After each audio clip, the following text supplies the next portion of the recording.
The Westside Rapist and Murderer, Los Angeles, 1970s to 1980s.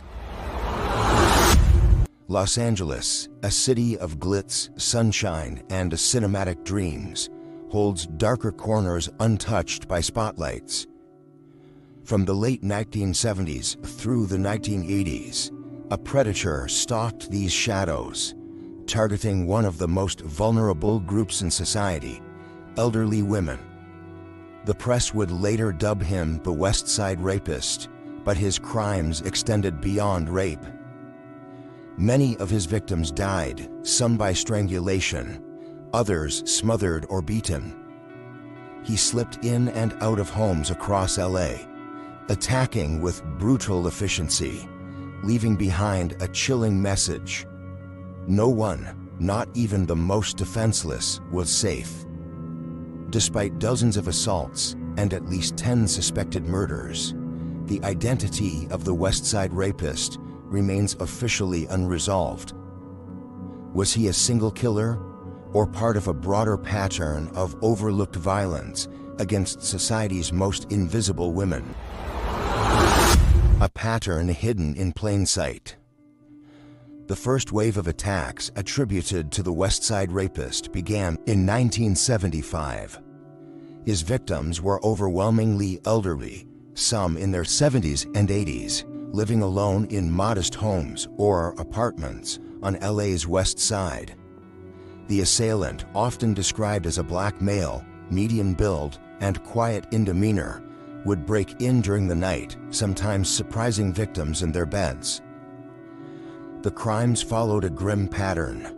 The women were beaten, raped, and in many cases, strangled or smothered to death, using pillows, bed sheets, or bare hands. Others were left alive, traumatized, often hospitalized, but able to provide general descriptions. In several cases, he made the women bathe afterward, possibly to remove forensic evidence. Between 1975 and 1978 alone, more than 25 assaults and multiple homicides were believed to be the work of the same man. At least 10 women over the age of 65 were murdered in ways consistent with this profile. However, the case received minimal media attention, likely due to the victim's age, race, and perceived social status. Many were Black or Latino women living in low-income areas. Authorities struggled to connect the dots. Though the LAPD formed a task force, limited forensic tools at the time made progress difficult. Public fear simmered in West LA, particularly among elderly residents.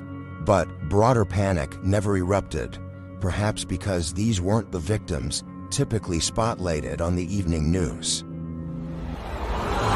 A possible link to some familiar names. In 2002, the Cold Case Division of the LAPD began revisiting unsolved rape murders from the 1980s. Advances in DNA technology finally offered a way to sort through the growing backlog of rape kits and evidence samples. One name began to surface: Lonnie David Franklin Jr., later known as the Grim Sleeper. Franklin was arrested in 2010 and eventually convicted of 10 murders of women, mostly sex workers and drug users, from 1985 to 2007. The name Grim Sleeper came from what appeared to be a 14-year hiatus in his killings, from 1988 to 2002. But investigators suspected he had never actually stopped. Some detectives proposed that Franklin could be the elusive Westside Rapist.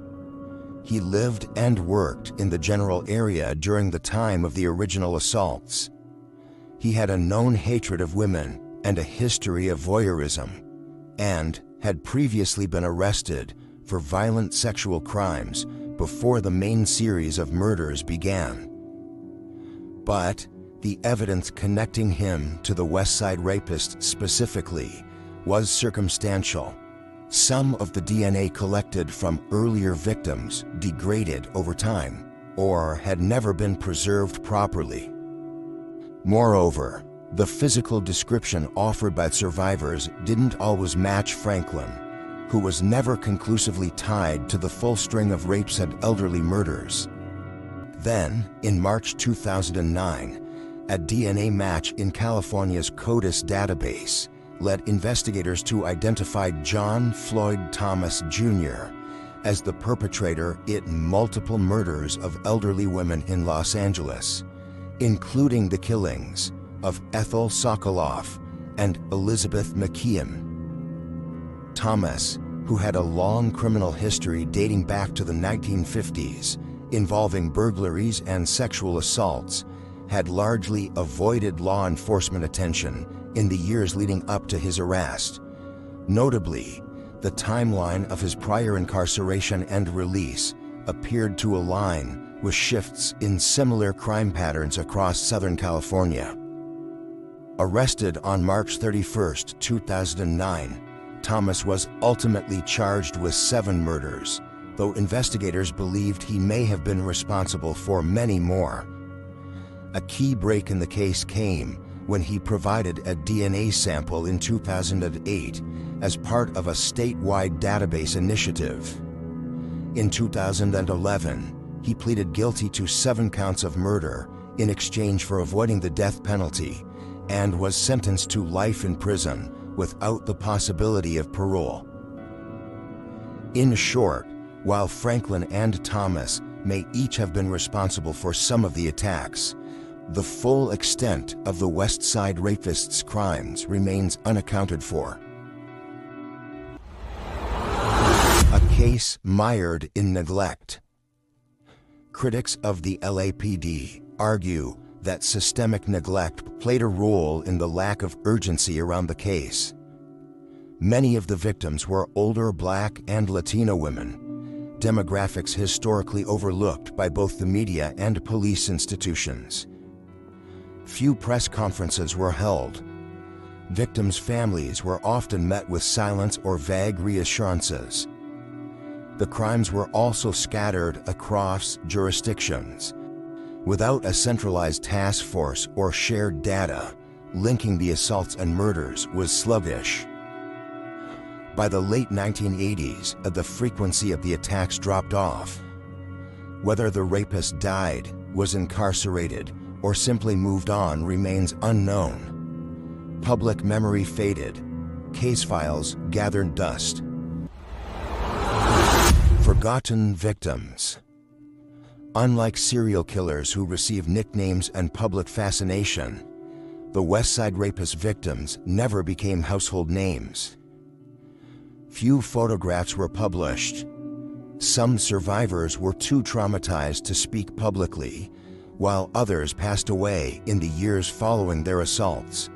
Despite renewed interest in the 2000s and advances in forensic science, the Westside Rapist has never been officially identified or charged.